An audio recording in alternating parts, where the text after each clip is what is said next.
The Siege of Jadotville, Ireland's forgotten battle. Location: Jadotville, now Likasi, Katanga Province, Congo. 158 Irish soldiers, surrounded by 3,000 enemy fighters with artillery and air support, fought for 5 days without losing a single man. They inflicted over 300 enemy casualties, held their position against impossible odds, and prevented a massacre of UN civilians. Then, their own government denied they'd fought at all. This is the story of the Siege of Jadotville, the battle Ireland tried to forget. Commandant Pat Quinlan stood on the roof of his headquarters building in Jadotville and studied the horizon through binoculars. What he saw made his blood run cold. Trucks. Dozens of them, raising dust clouds on every road into town. And they weren't UN vehicles. It was September 13, 1961, and Ireland's 35th Infantry Battalion, A Company, was about to face the largest single battle in Irish military history. To understand what happened at Jadotville, you must first understand why Irish soldiers were in the Congo at all. In 1960, the Congo achieved independence from Belgium after 75 years of brutal colonial rule. Almost immediately, the country collapsed into chaos. The mineral-rich Katanga province, backed by Belgian mining interests, declared independence from the Congo. Mercenaries, many of them former colonial soldiers, flooded into Katanga to support the breakaway state. Massacres began. The United Nations intervened, deploying peacekeepers to protect civilians and maintain order. Ireland, though neutral and having never fought in the world wars, contributed troops to UN peacekeeping missions. In September 1961, 158 Irish soldiers from A Company, 35th Infantry Battalion, were deployed to Jadotville, a mining town in Katanga. Their mission? Protect the European population and maintain UN authority. Their commander was Commandant Pat Quinlan, a 36-year-old career officer from Egan Cross, County Tipperary. Quinlan was experienced, intelligent, and, most importantly, cautious. He didn't trust the local situation. From the moment A Company arrived in Jadotville, Quinlan felt something was wrong. The Belgian-owned mining company workers were too well armed. The local Katanganese gendarmerie, police military force, were openly hostile. White mercenaries moved freely through town, making no attempt to hide their presence. Quinlan reported his concerns to UN headquarters in Elizabethville. "We are in a vulnerable position. Request reinforcements and permission to improve defensive positions." UN headquarters denied his request. The official response was, "Do not provoke the local authorities. Maintain low profile." But Quinlan ignored orders and did something that would save every one of his men's lives. He started preparing for battle. He ordered his soldiers to dig defensive trenches around their position, a collection of buildings including a small garage that became their headquarters. He rationed ammunition carefully. He organized fire teams and established fields of fire. He drilled his men repeatedly on defensive tactics. The Irish soldiers, mostly young men in their early 20s, many on their first deployment abroad, didn't fully understand why their commander was so paranoid, but they followed orders and dug their trenches. On September 13th, at 0630 hours, Quinlan's paranoia was vindicated. The attack began with mortar fire. Shells screamed out of the dawn sky, exploding around A Company's position. Then came the small arms fire. Hundreds of rifles and machine guns opening up simultaneously from surrounding buildings. A Company had been surrounded during the night by approximately 3,000 Katanganese gendarmerie, Belgian and French mercenaries, and armed civilians. They had heavy weapons, including 81mm mortars, 75mm recoilless rifles, and .50 caliber machine guns mounted on vehicles. The Irish had rifles, 2 machine guns, a single 60mm mortar, and limited ammunition. The odds were approximately 20-1 against them. "Take cover, return fire, controlled bursts." Quinlan's voice carried across the position as explosions threw dirt and shrapnel through the air. The Irish soldiers dove into the trenches they dug and opened fire. Training took over. Despite being outnumbered and outgunned, they established a disciplined rate of fire, aiming carefully and making every bullet count. Private Billy Reddy, a 22-year-old from Dublin, would later describe the first moments of the battle. "The noise was incredible. Mortars exploding, bullets zinging everywhere, men shouting. I'd never been so scared in my life. But then Sergeant Prendergast slapped me on the helmet and said, 'Ready, you aim that rifle and you fire slow and steady, just like training.' So that's what I did. Just like training." The attack continued throughout the morning. The enemy forces tried multiple times to advance on A Company's position, but disciplined Irish rifle fire drove them back each time. Quinlan moved constantly through the position, directing fire, encouraging his men, and coordinating their defense. At 0800 hours, the enemy brought up a Fuga Magister aircraft, a training plane retrofitted with bombs and rockets, and began bombing runs on the Irish position. The sight of an aircraft attacking ground troops was terrifying for men who'd never experienced combat before. But still, they held. By midday, the situation was becoming desperate. A Company had repelled multiple ground assaults, but they were running low on ammunition. Quinlan radioed UN headquarters. "Under heavy attack, 3,000 enemy, request immediate relief force." The response was stunning. "Hold your position. Relief force will be dispatched shortly." No relief force came. Hours passed. The enemy attacks continued. The Irish fired back, rationing their bullets, making every shot count. Sergeant Prendergast later recalled, "The commandant kept us calm. He walked around like we were on a training exercise back in Ireland, checking our positions, telling us we were doing grand. Men were getting wounded, shrapnel from mortars mostly, but the commandant just said, 'Patch them up, they'll be fine.' And somehow, we believed him." As darkness fell on September 13th, the attacks diminished. The enemy pulled back to regroup. A Company had survived the first day, but they'd expended nearly 60% of their ammunition. They had multiple wounded, but miraculously, no fatalities. Quinlan gathered his officers. "Gentlemen, they thought we'd overrun us in a few hours. We proved them wrong.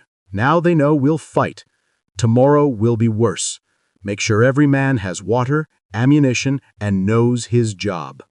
We hold this position." Throughout the night, Irish soldiers improved their defenses, treated wounded, and watched the horizon. They could see enemy campfires surrounding them on all sides. They were completely cut off. September 14th began with another massive assault. This time, the enemy had organized properly. Artillery fire, real artillery now, not just mortars, pounded the Irish position.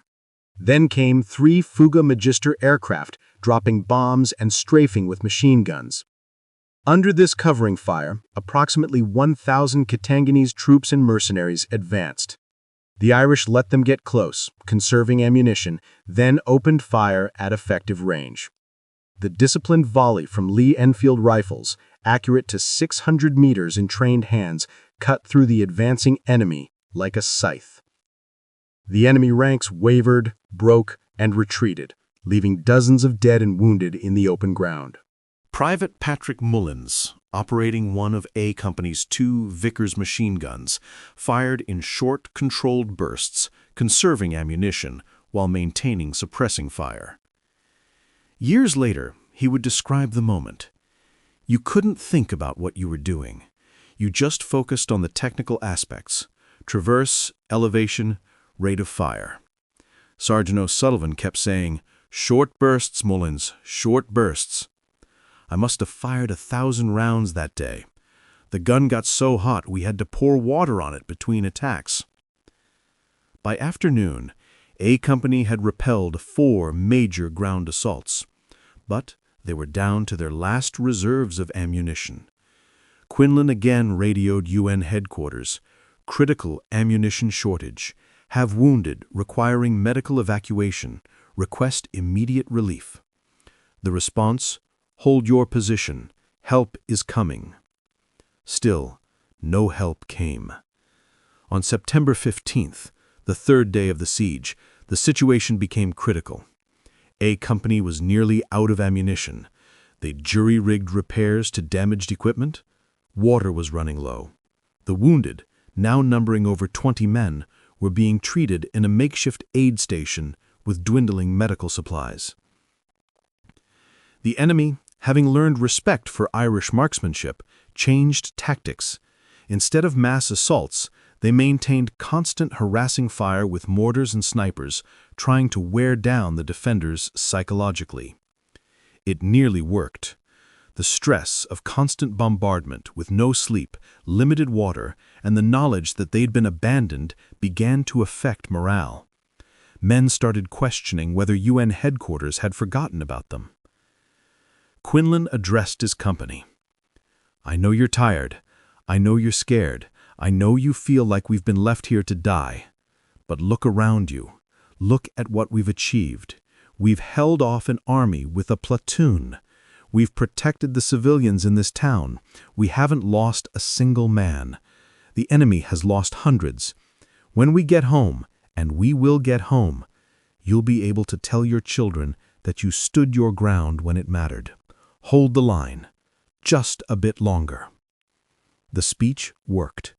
The Irish soldiers, exhausted and low on everything except courage, held their positions. September 16th brought a new horror. The enemy moved civilians, including women and children, to the front of their advancing troops, using them as human shields. This violated every rule of warfare and put the Irish in an impossible moral position.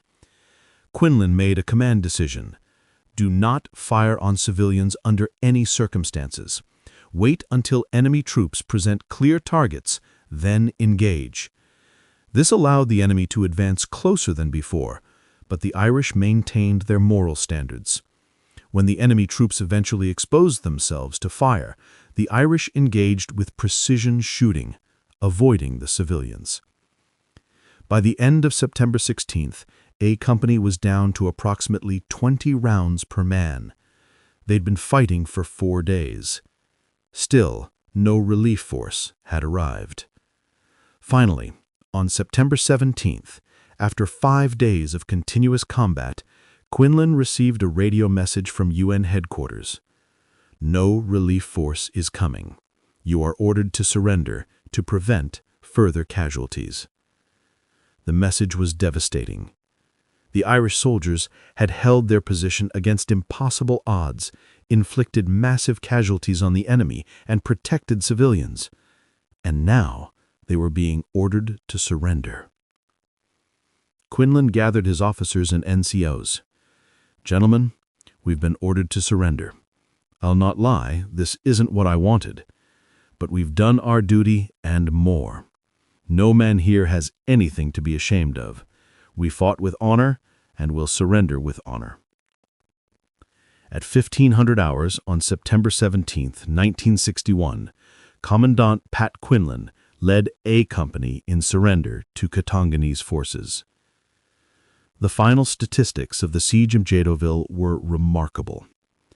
Irish casualties: 0 killed, 5 seriously wounded, approximately 20 walking wounded. Enemy casualties: estimated 300+ killed, 1,000+ wounded. Duration: 5 days of continuous combat. Ammunition expenditure: A Company fired approximately 40,000 rounds, while under fire from an estimated 100,000+ enemy rounds. Irish soldiers captured: 158. The Irish soldiers were taken prisoner and held for approximately 1 month in harsh conditions. During their captivity, they were subjected to mock executions and psychological torture. Finally, they were released as part of a prisoner exchange. When they returned to Ireland, they expected to be welcomed as heroes. Instead, they were met with silence and shame. The Irish government, embarrassed that UN peacekeepers had surrendered, suppressed the story. The soldiers were told not to speak about what had happened. Official records were sealed. Media inquiries were deflected. For over 50 years, the men of A Company lived with the stigma of surrender, despite having thought one of the most courageous defensive actions in military history. It wasn't until 2005 that the full story began to emerge.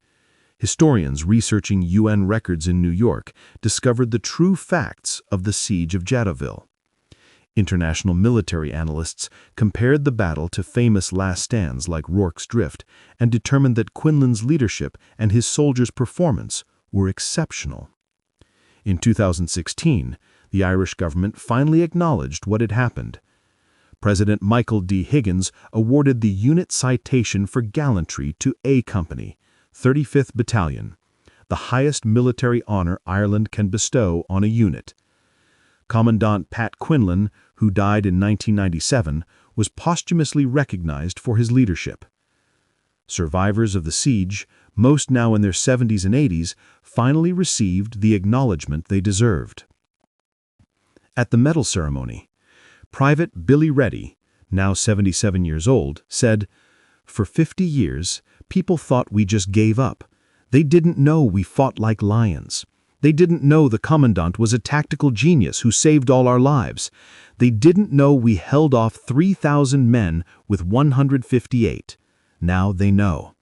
And I can finally be proud of what we did in Jadotville." The Siege of Jadotville is now taught at military academies worldwide as an example of outstanding defensive leadership, fire discipline, and unit cohesion under extreme pressure. Modern military analysts note that Quinlan did everything right.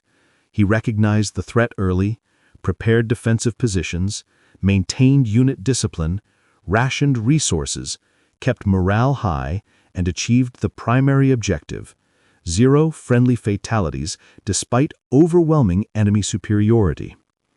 The story was dramatized in a 2016 Netflix film, The Siege of Jadotville, bringing international attention to Ireland's forgotten battle.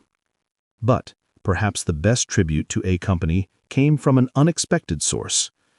In 2017, Congolese historians examining archives discovered a letter written by a Belgian mercenary commander who'd participated in the siege.